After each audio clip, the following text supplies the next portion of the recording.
पाकिस्तान के आम चुनाव में इमरान खान की पार्टी पीटीआई के समर्थकों ने सबको चौंका दिया है। इमरान खान के समर्थक चुनाव में निर्दलीय उतरे थे और उन्होंने शानदार सफलता हासिल की है। 100 से ज्यादा सीटों पर निर्दलीय प्रत्याशी अपना कमाल दिखा रहे हैं। चुनाव परिणामों में साफ हो गया है कि अब इन निर्दलीय सांसदों की मदद से ही कोई भी सरकार पाकिस्तान में बनेगी। वही अब आरोप ये लग रहे हैं कि अपने पक्ष में चुनाव परिणाम नहीं जाता देख पाकिस्तानी सेना धांधली करवाने में जुट गई है ताकि नवाज शरीफ या फिर बिलावल की पार्टी को आगे बढ़ाया जाए। इसका खुद उदाहरण नवाज शरीफ है, जो रात तक 70% वोटों की गिनती के बाद पीटीआई की उम्मीदवार से पीछे चल रहे थे, लेकिन अब उन्हें अचानक से लाहौर की सीट से विजेता घोषित कर दिया गया है। इससे अब पाकिस्तानी मतदाताओं में गुस्सा और हताशा भड़क रही है। विशेषज्ञों की माने तो उन्होंने चेतावनी दी है कि ये गुस्सा पाकिस्तान में गृह युद्ध जैसे हालात में बदल सकता है। पाकिस्तानी मामलों की विशेषज्ञ और ब्रिटेन में सहायक प्रोफेसर जोहा वसीम कहती हैं कि पाकिस्तान में चुनाव परिणामों के ऐलान में इतनी ज्यादा देरी धांधली को लेकर गंभीर सवाल पैदा करता है। उन्होंने मीडिया से बातचीत करते हुए कहा कि ये असामान्य है और पर्दे के पीछे चल रही गड़बड़ी की ओर इशारा कर रहा है।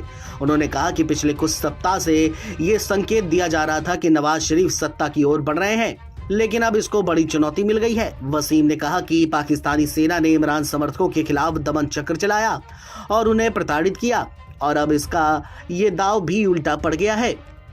वसीम ने आगे कहा कि मैं समझती हूं कि नवाज शरीफ या उनकी पार्टी ने इसकी अपेक्षा की होगी और यही वजह है कि वे रात से ही शांत थे। उन्हें अपनी जीत का पूरा भरोसा था, लेकिन ऐसा प्रतीत होता है कि वोटर उसको लेकर इच्छुक नहीं है। एक अन्य विश्लेषक की माने तो पाकिस्तानी सेना प्रमुख ने एक महत्वपूर्ण रणनीति पर काम किया है। असीम मुनीर ने बहुत चालाकी से अंग्रेजों की तरह फुटबॉलों और राज करो की चाल चली है। उन्होंने इस चुनाव में केवल एक पार्टी को फेवर देने की बजाय कई चुगलखोर पैदा कर दिए हैं। अब प्रत्येक ऐसे नेता सेना प्रमुख के लिए जासूसी का काम करेंगे और उनके लिए ही काम करेंगे। इससे जो कोई भी प्रधानमंत्री बनेगा वह कमजोर होगा और सेना प्रमुख के पास पूरी सत्ता की कमान आ जाएगी। पाकिस्तानी मामलों के विशेषज्ञ माइकल कुगमैन कहते हैं कि अगर अंतिम परिणाम में इमरान की पार्टी की जीत के अलावा कुछ और भी आता है तो वह पीटीआई से स्वीकार नहीं करेगी, पीटीआई से धांधली करार देगी। उन्होंने कहा कि ऐसा साफ नजर आ रहा है कि सेना इमरान खान को सत्ता नहीं देना चाहती और उसने इस पूरी प्रक्रिया में हस्तक्षेप किया है। उन्होंने कहा कि इस चुनाव का परिणाम चाहे जो कुछ भी आए, इससे स्थिरता आने की बजाय ये पाकिस्तान को नए राजनीतिक संकट में धकेल सकता है। इससे समाज में और ज्यादा खाई बढ़ेगी, जो पहले से ही बहुत है।